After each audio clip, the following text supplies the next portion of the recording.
Dear colleagues, the title of my presentation makes use of the cliché about the mysterious Russian soul. I have always believed that there is no mystery about it, but rather a lack of understanding of certain cultural features and traditions of the Russian people. And the same is true for our national cuisine. There are two popular views on Russia in the world that haven't changed during centuries. One is that it is a country of high culture and some special spirituality. In this case, Tolstoy and Chekhov, Tchaikovsky and Russian ballet, as well as mysterious Russian soul, are mentioned. The other, that it is still inhabited by barbarians. This last proposition is strongly supported, among other things, by the notion of Russian food. In best cases, it is considered too simple, heavy, fatty, and lacking flavors. Surprisingly, the Russian people very often share this opinion, and the main reason for this lies not only in Russian inclination to self-criticism, but rather in the above-mentioned significance of cultural life. Food subjects are considered not worth talking about, too low and uncultured. There is a good Russian word "некультурный," which is impossible to translate, something like uncultured. Generally, it is believed that one must eat to live, but not live to eat. This attitude might have been developed, among other things, under the influence of Orthodox Church, with its idea of suffering of body as a mean of soul salvation. At the same time, there is a good reason that hospitality, traditionally, is considered to be the distinguishing trait of the Russian character. For a Russian to entertain someone well means first and foremost to feed him or her well. Two main features characterize Russian food tradition in general. And on the first sides, they are mutually exclusive. On the one hand, Russian cuisine is very traditional, not to say conservative. It has been true to its general preferences for centuries. On the other hand, it is widely open to outside influences, absorbing and adjusting foreign dishes to its tastes. Russia has always been um, a multicultural conglomerate. All its main peoples, Slavs, Turks, Mongols, and many others, added something special to what finally has formed the traditional Russian cuisine. Russian gastronomic traditions, culinary traditions, like those of any other country, were shaped by various factors such as history, culture, way of life, character, and, of course, climate. For many centuries, up until the middle of the 20th century, Russia was an agrarian country, which inevitably left a mark on the eating habits of its people, and this influence is still noticeable in food preferences of modern Russia. No wonder the grain in its various forms, bread, porridges, pancakes, Russian pies called piragi, soups, became the basis of a Russian diet. Bread in Russian language was synonymous for food in general, like rice in Chinese. The word bread applied only to leavened rye, so-called black bread, um, with slightly sour taste. It has always been considered a meal in its own right. Bread could be eaten with water, just with water, or milk or tea, or beer for breakfast or lunch. A meal without bread didn't qualify as a proper meal. There was Russians remained faithful to their bread everywhere. There was some funny situation during the Soviet time when Soviet diplomats working abroad suffered very much from the lack of Russian bread, of real Russian bread, black bread. There was an unwritten law. All visitors going abroad had to take with them a loaf or two of Russian bread to bring it to the Soviet embassy for people working there. And even today, most Russian families never sit down to table without bread. It is consumed with everything, including porridge and pasta. Present day Russian travelers are often irritated when in European restaurants they have to ask for bread to go with their meals. Uh, Bread with butter or bread with cheese goes for breakfast very well. It's a very well breakfast, very good breakfast. Porridge. Porridge, called kasha in Russian, has been also very popular in Russia, especially the one made of buckwheat and eaten with milk or butter, like this at the hotel, in one of the Russian hotels. Uh, Grains are very filling. Dishes from grains are very filling, but they lack some essential nutritions. The secret element was found by Russians long ago in the form of fermented, not pickled, but fermented vegetables. And cabbage was the main one because it was easy to grow it in a cold climate. In English, it is called sometimes sauerkraut, but sauerkraut is something belonging to the German world. So fermented cabbage or sour cabbage uh, sounds closer to the Russian situation, to the Russian world. Fermented cabbage has special qualities and was an essential source of vitamins and minerals in the country where, for obvious reasons, fresh fruit and vegetables couldn't be a significant part of the diet. Uh, this was the old photograph, and this one is the new one, making cabbage, sour cabbage. Uh, Sour cabbage was rarely eaten. You can buy sour cabbage. You don't have to make it.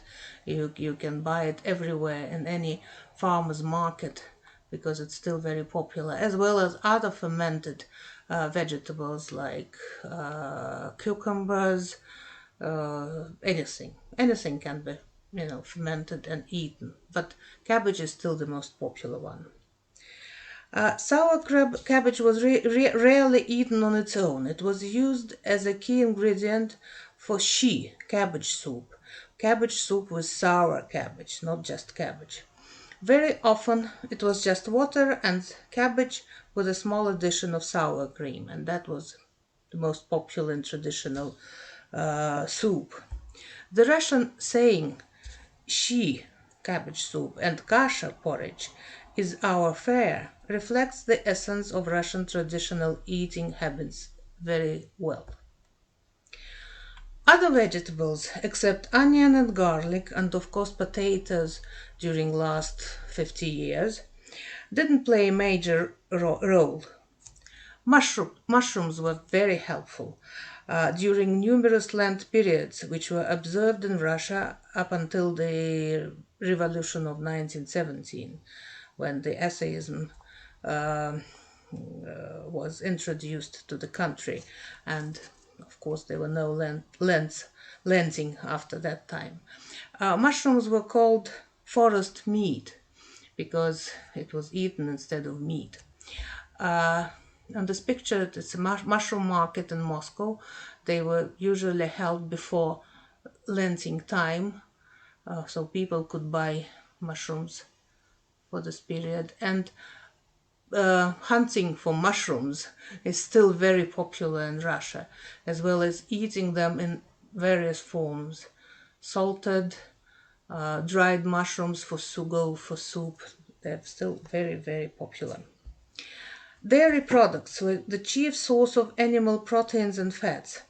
The large variety of dairy-based dishes in Russia probably was the result of the influence of the nomadic people that were first neighbors and both enemies of ancient Russia, and some of them later joined the Russian state. lots of different kinds and varieties. Meat was eaten rarely on special occasions. It was common, like everywhere in the Christian countries, to fatten a pig for Christmas. But that's what it.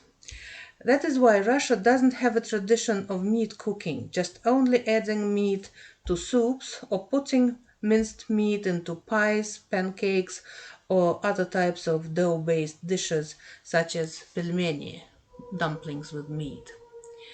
The Soviet period made meat more available for people, but mostly in a simple and processed forms, like this rather famous in Russia doctor's sausage that was invented uh, in the 1930s.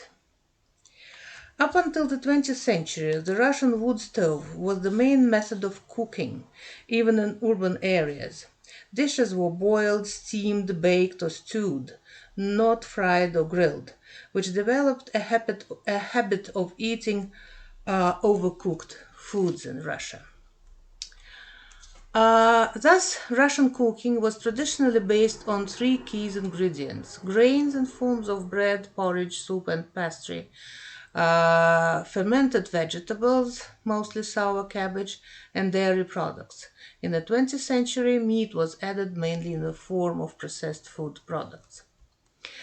There is a popular notion that one can measure the level of civilization by the diversity of diet. Countries which stick to simple eating habits and do not want to part with them are therefore considered uncivilized, so-called uncivilized. Eating simple food is often associated with poverty or lack of cooking skills. Russian cuisine has always been simple in its essence, and Russians loved it for this. Peasants believed that their simple food was God's work, and their master's food came from devil. That is, thus it was not a sign of their poverty, rather their food preference. And by the way, simple food was preferred not only by peasants, but the larger part of gentry, especially provincial, as well as clergy and merchants, and only small group of city dwellers indulge in sophisticated or foreign delicacy. Today, Russian cuisine is at a crossroads, looking for its identity. A considerable, if not predominant part of Russian population still lives and feeds itself quite simply and traditionally. Bread, porridge, onions, and other root vegetables, fermented cabbage and cucumbers, wild mushrooms and berries, sunflower oil, milk, meat when available, and salted herring as a representative of fish world constitute their staple food. These people never go out. They celebrate their special occasion and holidays at home, baking piragi Russian pies and preparing so-called Russian salad, which in Russia is called in French manner salad olivier. And this food is good, which can be confirmed by anyone who had the chance to share it with Russians at their homes. Home cooking is still quite important and widespread in Russia. A family using mostly ready made supermarket food is considered to be an unhappy one, even if all members of the family are working. Today, it is the family that it is these family meals that keep up national food tradition. On the other hand, interest in food culture is rapidly growing in Russia, though unfortunately it doesn't apply to the native cuisine. Food is being internationalized, and like everywhere in the world, Japanese sushi, Caesar salad, and pizza are becoming increasingly common. Major Russian cities now boast haute cuisine.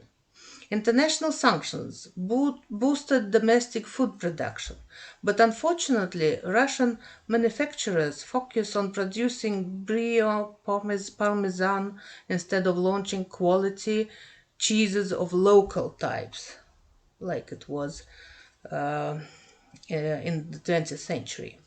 Trendy bakeries would rather offer ciabatta or French baguette, while the old bread factory have long ago started using baking powder in their production. So it's now difficult to buy a good Russian bread, traditional bread. Very, very rare thing now. There are some what you can call gastronomic patriots in Russia, who generally choose one of the two paths. They either try to reproduce the food culture of the Russian aristocrats of the old days, or they try to invent something new and original, such as rye bread, ice cream, or borscht with foie gras. I believe that Russian cuisine is underestimated, including in Russia itself. At the time, many of its living traditions are just as valuable as some of the world's most popular ones. We still have some good things that are worth keeping and probably worth reviving some traditions that are dying, like baking various types of pies. Piragi, Russian pies are very good. They have lots of different stuffings, lots of different shapes. They're not worse than pizza. They're different, but not worse it. Um Big and small and sweet and sour and with meat or with anything you can imagine. There are lots of other things made with dough, like pancakes, Russian pancakes, and lots of other bakery. There are good dishes made with dairy products, like syrniki, made from cottage cheese. Porridges with very different additional ingredients, from meat to fruit, dried fruit, sometimes are very delicious and very good. There is a large variety of soups. Russia is very famous for its soups, and we still keep a tradition of cooking very different kinds of them, from hot, like this one in a bread, cooked in a bread, served in a bread, and cold dishes like this one with beetroot. The same is true for fermented vegetables. We still keep this tradition, and many people made such kind of vegetables at home, but mostly they are bought in the farmers market. Any kind of vegetable can be fermented, but cabbage is still the most important one. There is lots of wild mushrooms still used in Russian cuisine, and they are also very good in different forms, different kinds, but they are worth trying. Um, so, in my opinion, at the current stage, we must create a positive image of Russian cuisine in our own country to begin with. How people perceive their native cuisine and how it is positioned in the world is extremely important. And to conclude, I just want to give you one example how we are underestimating our own tradition and how we can't make sort of use of them, to make a positive image. Everybody knows the traditional English tea ceremony. It has become a symbol of British culture. People queue in London's finest hotels to try this gastronomic masterpiece. And in the smaller towns, tea rooms are overcrowded at weekends. Everybody wants to try this. English ceremonies are now held everywhere around the world, in Moscow, like here, and even in China, which is surprising, the birthplace of tea, but they also have English afternoon tea now. It's a sign of globalization. I like English tea myself, but in fact, it's just a symbol. It's just a very good commercial idea. Uh, it's just tea, sandwiches, scones with cream and cakes, beautifully served in special dishware, and nothing else. At the same time, the Russian tea ceremony could be an equally impressive experience. Um, the more so because Russian cuisine has produced many accompaniments to tea, lots of them. I will not name them because they have sort of Russian names. It's very different, like sushki, cracker rings, honey cakes, uh, pressed fruit pastille, which is called pastilla. Well, marshmallow doesn't go for Russian zephyr because it has different taste. Lots of fruit preserves. So many very good things that could create some very special Russian tea ceremony. But surprisingly, it doesn't happen. And you can't find Russian tea ceremony anywhere. Only in a very posh hotel in St. Petersburg I found something like that. It is called traditional Russian tea. But as you can see, it reminds more of English ceremony than of a Russian tea. Just probably small pies in the middle of this dish. So it is difficult to say what will be the future of Russian culinary tradition, but I hope it will survive in the times of widespread culture, at these times of widespread cultural globalization. Thank you for your attention.